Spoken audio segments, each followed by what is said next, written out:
shit for you. Look at Christopher Reeve paralyzed. Superman can't walk. What kind of sorry ass shit is that? Superman can't walk. What's next? What the fuck? Aquaman gonna drown in the tub? What the fuck? What kind of injustice is that? Superman can't walk. I'm sorry. I didn't see it there. I'm sorry. I was watching a little Chris Rock. He's hysterical. I'm sorry. And a good laugh. Well, since you're here and since it's Saturday, why not keep up to the tradition of reviewing 2 movies? And I have 2 movies here to review. And I'll just go through the first one and talk about it and move on to the second one. Okay? And so the first movie I saw is a movie that I knew it came out last year, and I saw the trailer for it, and it looked interesting, but I didn't get a chance to see it. And then beginning of this year, they kept showing the, I guess, the DVD release, the Blu-ray release of this movie, and so I knew when it came out I had to get this because it has a great cast of actors in it, and it's, of course, 7 Psychopaths, okay, starring Colin Farrell, Sam Rockwell, Woody Harrelson, Christopher Walken, Tom Waits, Abby Cornish, and Olga Kurylenko. There you go. And 7 Psychopaths is about a struggling screenwriter played by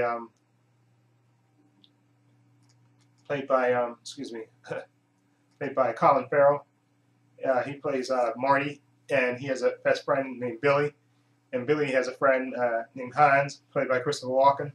And anyway, Colin Farrell's character Marty is a struggling screenwriter. He's trying to come up with a script, but he has writer's block, and he's a really bad alcoholic, and he has a girlfriend named Kaya who's getting frustrated with him, played by Abby Cornish. And anyway, Billy, played by Sam Rockwell, him and Hans, played by Christopher Walken, they make a living basically kidnapping dogs and then selling them back and holding them for a few days and then selling them back to the owners. Okay, and Billy's always trying to help Marty, with his screenplay, trying to give him ideas and telling him stories and stuff. And in the meantime, he's struggling. Like I said, he's drinking. He's getting into fights with his girlfriend. He's struggling to finish this screenplay about 7 Psychopaths. And then, of course, Billy and Hans, they kidnap a dog from a crazy mobster named Charlie, played by Woody Harrelson. And he, of course, is going nuts for this dog. He's a real psychopath. And basically, this movie is about 7 psychopaths, and you can pretty much, watching the movie, figure out who the psychopaths is. They even let you know by numbering them, the psychopaths in this movie. And this movie is one of the most original comedy, dramas, dark comedy, whatever you want to call it, violent movies. It's a thoroughly enjoyable movie. Sam Rockwell practically steals the show as Billy. He is absolutely cuckoo bananas, and Christopher Walken is just Christopher Walken. What can you say about it? He's great in this movie. And the great thing about this movie is when they're trying to come up with the psychopaths for the story, they actually show you visually.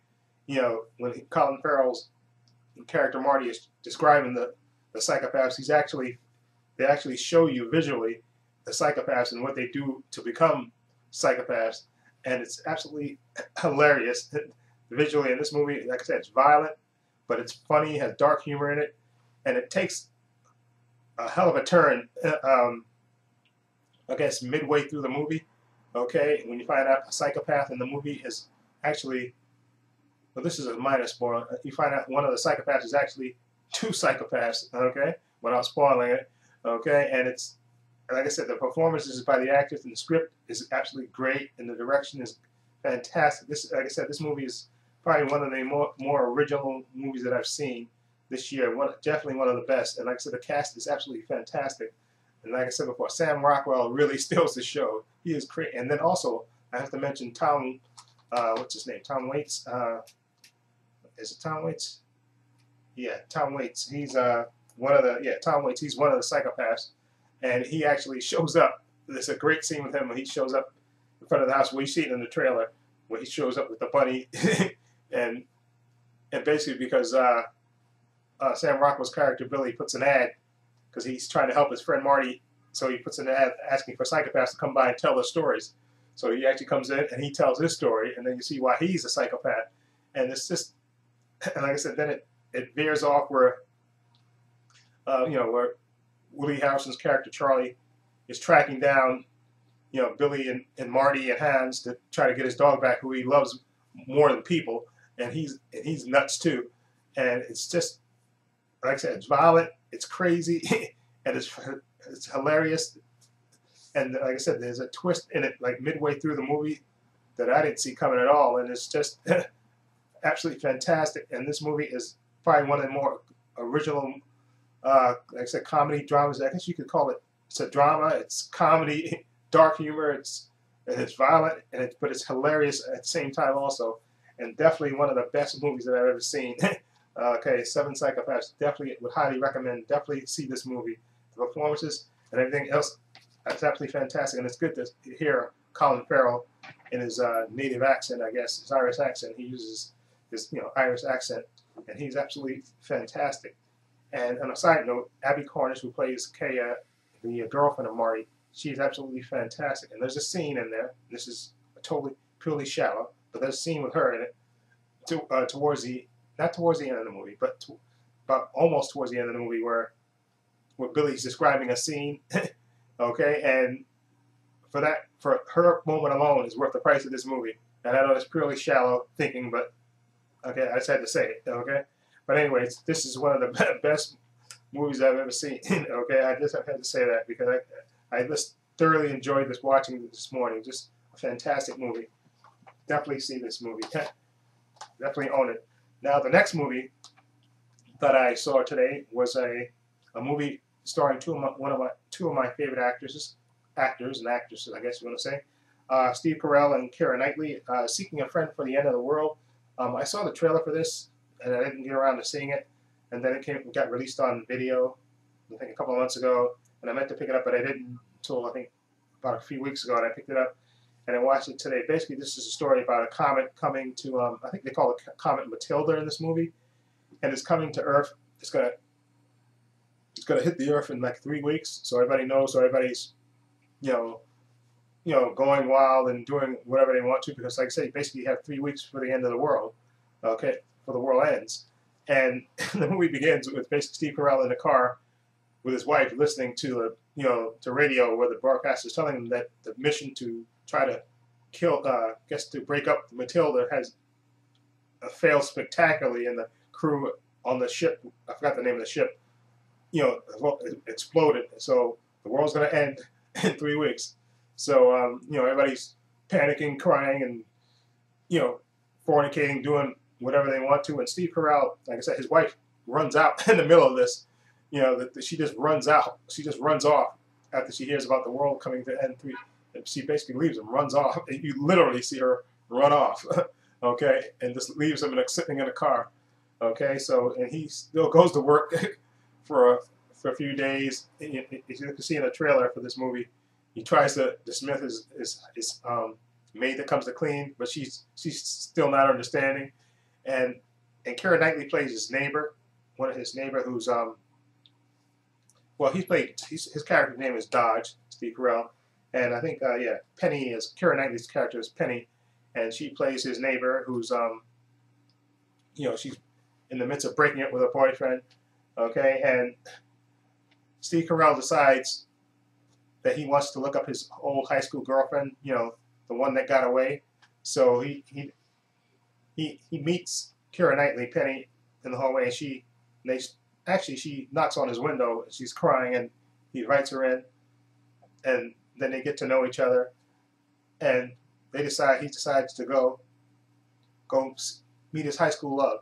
So basically the movie is about their journey, his journey to try to back up with his high school love, and he promises her, because she's English, that he knows somebody that owns a plane, that he can take her to that person that will get her home, because they explain in the movie that all flights have been canceled, okay, so there's no more airlines running, so she can't really get home back to England to see her family. But he promises her if she helps him drive to find his high school love, he'll get her to a man who knows how to fly a plane. And I like this movie. It had a lot of dark humor in this movie.